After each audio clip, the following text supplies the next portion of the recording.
الله الرحمن الرحيم قل إن كنتم تحبون الله فاتبعوني يحببكم الله ويغفر لكم ذنوبكم والله غفور رحيم صدق الله العظيم رب اشرح لي صدري ويسر لي أمري واحلل عقدة من لساني يفقه قولي آمين يا رب العالمين۔ ہماری گفتگو چلی تھی کہ برائی جو ہے وہ فوری اثرات دیتی ہے، فوری نتائج دیتی ہے، لہذا چھائی ہوئی نظر آتی ہے۔ نیکی کو اپنے اثرات دکھانے کے لیے ایک نظام کی ضرورت ہوتی ہے، سسٹم کی ضرورت ہوتی ہے، اور وہ اپنی جگہ میں رہتے ہوئے بھی نتائج وہ نہیں دیتی جب تک کہ وہ کسی سسٹم کا حصہ نہ بنے۔ اس کی گریوٹی اور کشش اتنی زیادہ ہوتی ہے کہ اس سے نکلنے کے لیے اتنی ہی یا اس سے زیادہ قوت کی ضرورت ہے۔ آپ زمین کی جو کش ثقل ہے اس سے آپ اسی صورت میں نکل سکتے ہیں جبکہ آپ کے پاس ایک قوت جو طاقت جسے اللہ پاک نے سلطان کا وہ ہو اور آپ زمین کے مخالف اسے اتنی شدت کے ساتھ استعمال کریں۔ اب یہ ممکن نہیں ہے کہ یہ مسئلہ انسان کو درپیش ہو اور انسان کے خالق نے اس کو ڈسکس نہ کیا، اور یہ وہ مسئلہ ہے جو قیامت تک آنے والے انسانوں کو درپیش رہے گا۔ لہذا اس کا علاج ہم نے آج ڈھونڈنا ہے۔ کیا ہے؟ ہتھیار تو نہیں ڈالنے ہم نے، تو اس کے بالمقابل جو قوت ہے نیکی کی قوت، اس کے اندر گریویٹیشنل فورس پیدا کرنی پڑے گی۔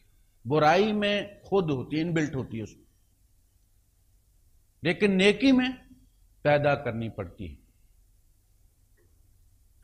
پیدا کیسے کریں؟ اس فورس کا نام کیا ہے اور وہ پیدا کیسے ہوتی ہے، اس کو ہم آج انشاءاللہ دیکھیں گے۔ اس سے پہلے میں یہ بتانا چاہتا ہوں کہ قرآن حکیم کے بارے میں نبی کریم صلی اللہ علیہ وسلم نے کیا فرمایا اور ہم کیوں بار بار قرآن حکیم کا ریفرنس لیتے ہیں اور اس کی طرف دوڑتے ہیں۔ حضرت علی رضی اللہ تعالیٰ عنہ روایت کرتے ہیں،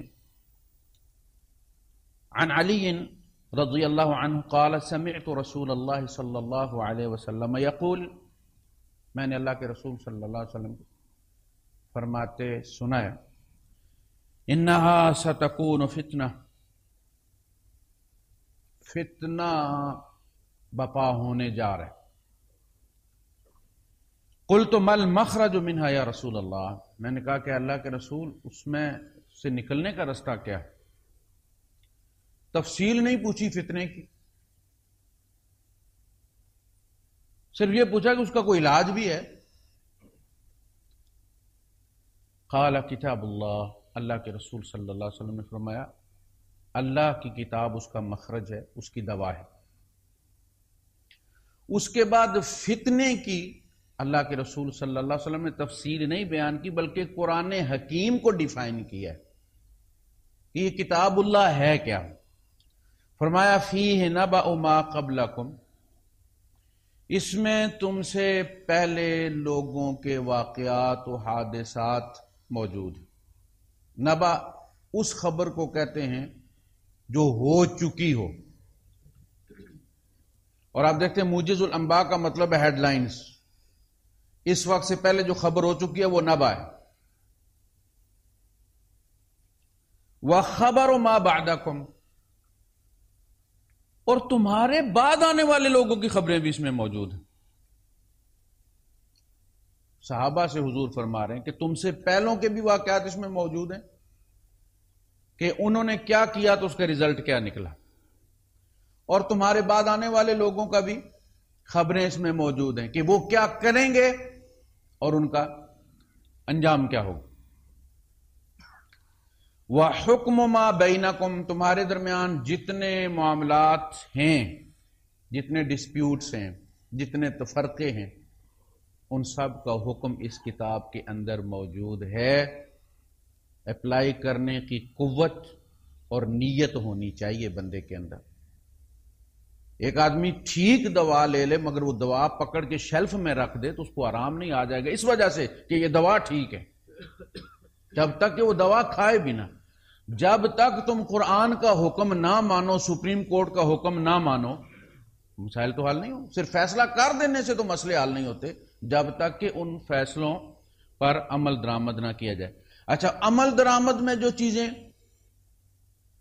ہرڈل ہیں، رکاوٹ بنتی ہیں، وہ ہمارے ذاتی مفادات، ہمارے اہل و عیال ہیں، ان کی محبتیں ہیں جو ہمیں زنجیریں بنی ہوئی آگے نہیں بڑھنے دیتی، ان کا علاج کیا ہے وہ انشاءاللہ آج ذکر کریں گے۔ وَالْفَصْلُ لَيْسَ بِالْهَزْلِ، یہ بڑی سیریس کتاب ہے۔ لَيْسَ بِالْهَزْلِ، یہ کوئی ناول نہیں ہے، اس میں لکھی ہوئی ایک ایک زیر اور زبر اپنا ایک مطلب رکھتی ہے۔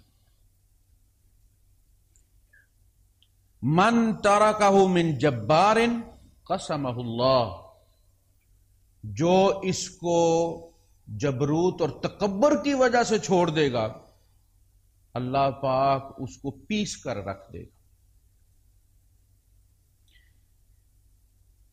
وَمَنِ ابْتَغَى الْهُدَى فِي غَيْرِهِ، جس نے قرآن کے علاوہ کہیں ہدایت ڈھونڈی، أَضَلَّهُ اللَّهُ، اللہ اسے گمراہ کر دے گا۔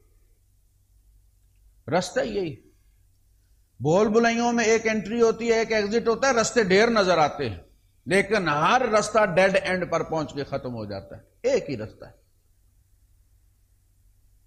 اس دنیا میں بہت ساری بول بلائیاں ہیں اور ایک وہ رستہ جس کو اللہ کے رسول صلی اللہ علیہ وسلم نے فرمایا لیلھا کنہارھا، اس کی رات بھی اتنی روشن ہے کہ جس طرح دن روشن ہوتا ہے۔ دن کا سورج غروب ہو جاتا ہے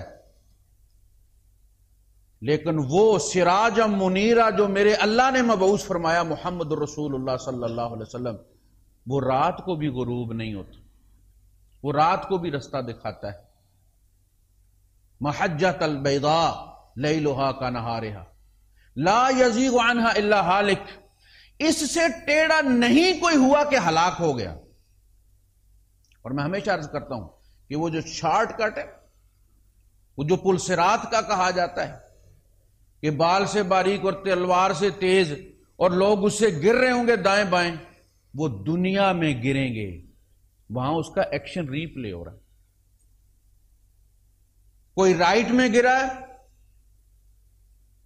اس نے دین میں نیکی کے نام پر نئی نئی چیزیں ایجاد کی، جیسے فرمایا رہبانیت ابتدعوها، رہبانیت انہوں نے انوویٹ کی تھی، ایجاد کی تھی انہوں نے۔ ما کتبناها علیہم، ہم نے نہیں لکھی تھی کہ شادی مت کرو، ہم نے نہیں کہا۔ فما رعوها حق رعایتها، جب انہوں نے وہ بوجھ اپنے اوپر لاد لیا تو پھر اٹھا نہ سکے، پھر ننوں کے ساتھ زنا ہوتا رہا اور گرجوں کے تہ خانوں میں بچے دفن ہوتے رہے، اس لیے کہ بدعت کو اللہ پاک اون نہیں کرتا، اس کے کبھی بھی اچھے نتائج نہیں نکلتے۔ ہمیشہ اچھا نتیجہ اسی بات کا نکلے گا جس کو میرے رب کی کنسنٹ حاصل ہوگی، جس پر رب راضی ہوگا۔ انبیاء ایسے نہیں دعا مانگتے تھے کہ اللہ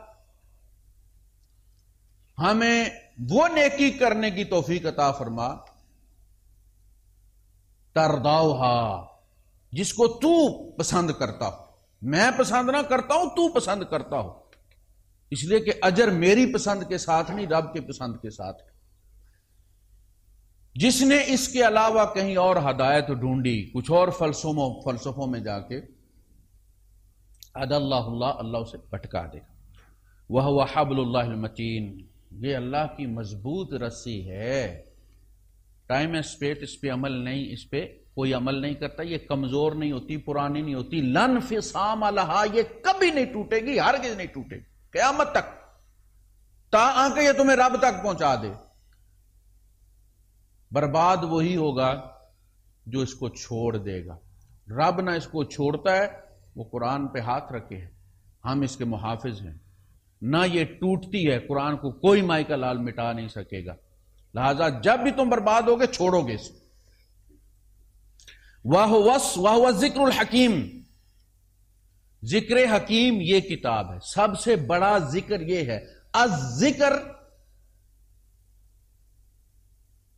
اس کتاب کا نام ہے، یہ سب ذکروں کی ماں ہے، سارے اذکار اس سے نکلے، ساری کتابیں، سارے مکتب، ساری لائبریریاں اس سے نکلے، یہ ام الکتاب ہے، کتابوں کی ماں ہے، سارے اذکار اس سے نکلے۔ جو اس کو پڑھتا ہے، اللہ پاک ارشاد فرماتے ہیں، نبی کریم صلی اللہ علیہ وسلم حدیث قدسی میں روایت کرتے ہیں کہ اللہ پاک کسی بات کو اتنا دھیان سے نہیں سنتا جتنا قرآن کو سنتا ہے، اور قرآن پڑھنے والے کو اگر مانگنے کی فرصت نہ ملے تو اللہ پاک کہتا ہے اسے مانگنے کی ضرورت نہیں، ایک تو میں سب مانگنے والوں سے زیادہ اس کو دیتا ہوں، دوسرا اس کی ضرورتوں کا میں خیال رکھنا شروع ہو جاتا ہوں۔